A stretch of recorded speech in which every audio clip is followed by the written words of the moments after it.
सो स्त्री 2 finally release हो चुकी है और यह मूवी देखने के बाद ऐसा कहना सही होगा कि बॉलीवुड भी अब सिनेमैटिक यूनिवर्स पर अच्छे से काम कर रहा है और इस मूवी से जो एक्सपेक्टेड था वो डिलीवर करने में यह मूवी सफल रही है। सो आज हम बात करने वाले हैं इस मूवी में दिखाए कैमियोज, पोस्ट क्रेडिट सीन और एंड क्रेडिट सीन और साथ ही साथ भेड़िया और मुंजिया के कनेक्शन के बारे में भी और कुछ अनआंसर्ड क्वेश्चन के बारे में भी हम जानने वाले हैं। तो सबसे पहले हम बात कर लेते हैं कैमियोज के बारे में। तो इस मूवी में हमें टोटल 3 कैमियोज देखने को मिलते हैं, जिसमें से पहला है भेड़िया का जो कि वरुण धवन है, दूसरा कैमियो है अक्षय कुमार का जो कि सरकटे के वंशज है और तीसरा कैमियो हमें देखने को तो नहीं बल्कि सुनने को मिलता है जो कि वेम्पायर विजयनगर के बारे में होता है, जिसमें आयुष्मान खुराना वेम्पायर का रोल करने वाले हैं और ये मूवी 2025 के फेब में रिलीज होगी। सो अब हम बात कर लेते हैं इस मूवी के कुछ अनआंसर्ड क्वेश्चंस के बारे में। तो सबसे पहला अनआंसर्ड क्वेश्चन ये है कि श्रद्धा कपूर का कैरेक्टर पहली मूवी में एक गोस्ट हंटर के जैसा दिखाया था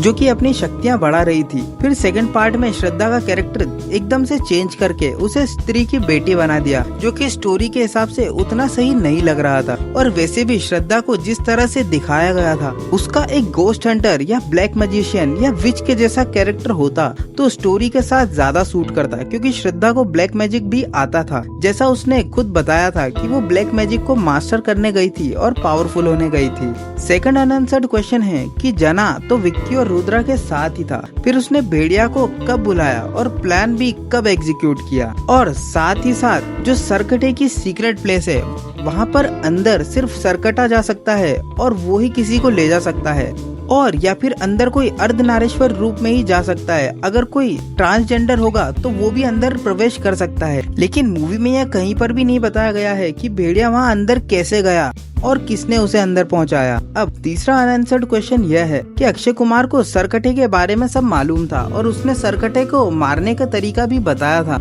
लेकिन मूवी के एंड में वो इंसान कौन था जिसने सरकटे की अस्थियों को सीक्रेट प्लेस के लावे से निकालकर कलश में भरकर कलश लाकर अक्षय कुमार के सामने फेंका और जिसके बाद अक्षय कुमार के अंदर सरकटे की आत्मा प्रवेश कर गई। अब बात कर लेते हैं पोस्ट क्रेडिट और एंड क्रेडिट सीन के बारे में। तो इस मूवी में जो हमें एंड क्रेडिट सीन दिखाया गया है वो मुंजिया मूवी में दिखाया गया एंड क्रेडिट सीन का ही एक्सटेंडेड वर्जन है, जिसमें भेड़िया यानी कि वरुण धवन के लिए जना पहले कपड़े लाता है और फिर कपड़े पहनने के बाद वरुण धवन और जना जब दिल्ली जाने के बारे में बात करते हैं तब वरुण धवन उसे रोक देता है वहां जाने से और कहता है कि जना के लिए दिल्ली में खतरा है और वो यानी कि भेड़िया अकेला ही दिल्ली जाएगा क्योंकि दिल्ली में वेम्पायर से जो कि जना के लिए बहुत खतरनाक साबित हो सकते हैं। तो भेड़िया यानी कि वरुण धवन को इसके बारे में कैसे पता? तो हमने जितनी भी वेम्पायर रिलेटेड मूवीज पहले देखी है जैसे कि ट्वाइलाइट या फिर अंडरवर्ल्ड, उन सभी मूवीज में भेड़िया यानी कि वेयरवुल्फ और वेम्पायर्स दुश्मन होते हैं और फेब 2025 में जो वेम्पायर ऑफ विजयनगर आने वाली है उसकी स्टोरी भी वेयरवुल्फ और वेम्पायर की दुश्मनी पर ही फोकस करे।